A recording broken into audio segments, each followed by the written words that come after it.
Dans la vie d'une société, tout peut se passer. On peut avoir des résultats positifs une année et négatifs une autre année. Négatif une année, positif une autre année. L'idée, bien entendu, c'est d'être le plus souvent en positif. Mais qu'est-ce qu'on fait lorsque pendant des années ou alors pendant quelques années, on a été en déficit et que subitement on devient en positif? Est-ce qu'il n'y a pas moyen d'imputer les pertes des exercices antérieurs sur les nouveaux bénéfices qu'on réalise? On regarde tout cela après le jingle.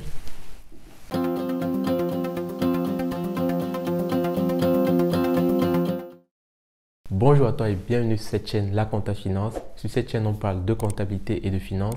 Il est question en fait de vulgariser les concepts de base de la compta et de la finance, de présenter et de voir ensemble les différents métiers que l'on peut y retrouver, mais aussi et surtout de répondre aux problématiques de ceux qui évoluent. L'une des problématiques de ceux qui évoluent et qui ont par exemple une société à l'IS est de savoir comment est-ce que je fais pour imputer les déficits antérieurs sur les bénéfices que je peux avoir. Alors, pour pouvoir répondre à ça, l'administration fiscale a mis en place un système de report, bien entendu, des déficits antérieurs. Et ces reports-là, ils peuvent se faire de deux manières. Regardons tout cela dans cette vidéo que je te propose. Deux méthodes, deux façons de reporter les déficits antérieurs. Soit on les reporte en avant, soit on les reporte en arrière. Prenons le premier cas, le report en avant. Le report en avant, il faut savoir que c'est le choix par défaut. Il n'y a pas besoin de faire une option, il n'y a pas besoin de demander, de préciser à l'administration fiscale que l'on veut reporter en avant les déficits que l'on a sur une année. Par défaut, automatiquement, ils sont reportés en avant. En quoi consiste de reporter en avant un déficit? Reporter en avant un déficit, c'est de dire que si on a eu un déficit sur l'année en cours, il est possible de reporter ce déficit-là sur l'année suivante ou sur les années suivantes lorsque ces années suivantes, bien entendu, sont bénéficiaires. En clair, si en N, j'ai réalisé un déficit de 100 000 euros, ça fait une perte de 100 000 euros, et là, on parle bien du résultat fiscal et non pas du résultat comptable. Si j'ai réalisé un résultat fiscal de moins 100 000 euros sur l'exercice en cours et que l'exercice suivant, je réalise plutôt un bénéfice d'un résultat fiscal de plus 100 000 euros, l'administration fiscale, automatiquement par défaut, reporte le déficit antérieur, donc de l'année passée, les 100 000 euros, sur le résultat de l'année en cours, 100 000 euros. Donc on a moins 100 000 euros plus les 100 000 euros de l'année suivante, nous amène à un résultat fiscal de zéro. Ainsi, on peut donc reporter de cette façon les déficits antérieurs sur les bénéfices des exercices futurs. Comment est-ce que ces déficits sont imputés? Est-ce qu'il y a un plafonnement? Est-ce qu'il y a une limite? Il faut savoir que ce bénéfice est plafonné. L'administration fiscale fixe un plafond de 1 million plus tous les excédents de bénéfices réalisés sur l'année en cours supérieurs à ces 1 million et sur lesquels on applique 50%. Donc 1 million plus 50% de l'excédent des bénéfices supérieur à 1 million. Prenons un autre exemple.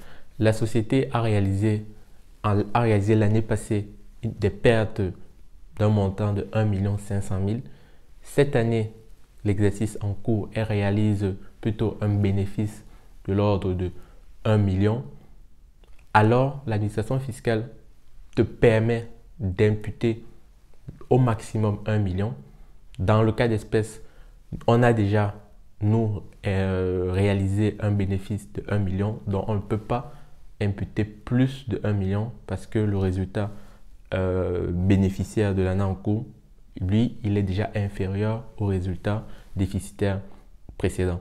Donc, les 1 million 500 000 de pertes vont être imputés à hauteur de 1 million sur le résultat de l'exercice et les 500 000 euros qui restent à imputer vont continuer à être reportés en avant. Ce report en avant n'a pas de limite dans le temps. Il peut être reporté en avant jusqu'à ce que tous les déficits puissent être atteints. Voyons maintenant le report en arrière.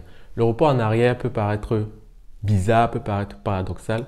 Comment est-ce qu'on fait pour reporter sur une situation qui est déjà passée, sur un impôt que j'ai déjà liquidé?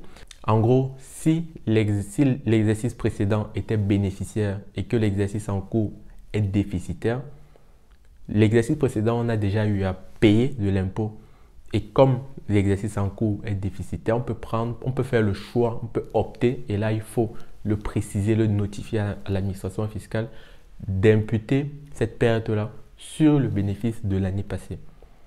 Donc, si on impute cette perte sur le bénéfice de l'année passée, il faut donc qu'on calcule l'imposition, l'économie d'imposition qu'on aurait pu faire l'année passée et voir le montant de la créance d'impôt qu'on a déjà payé, mais que du coup, cette créance, on pourra l'imputer, on pourra l'utiliser pour payer les impôts des exercices suivants lorsque ils seront excédentaires, par exemple. Il faut savoir aussi qu'on peut reporter en arrière les déficits pendant une durée maximum de 5 ans.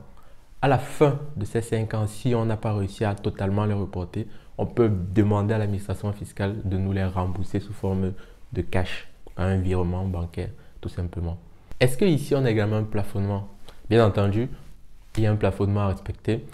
Le plafond d'imputation du déficit de l'année en cours sur l'exercice précédent est de 1 million, est le montant le plus faible entre 1 million et le bénéfice en lui-même de l'exercice précédent. Prenons notre exemple pour clarifier un peu la situation. Si l'année précédente, j'ai réalisé un bénéfice de 1 million et que l'année en cours, je suis en perte, disons, de 1 500 000, je peux imputer la totalité des 1 million sur le résultat, sur le bénéfice de l'année passée, ce qui fera qu'il restera 500 000 que je vais automatiquement reporter en avant. Vu que je ne peux pas les reporter en arrière parce que le plafond est atteint, du coup je les reporte en avant.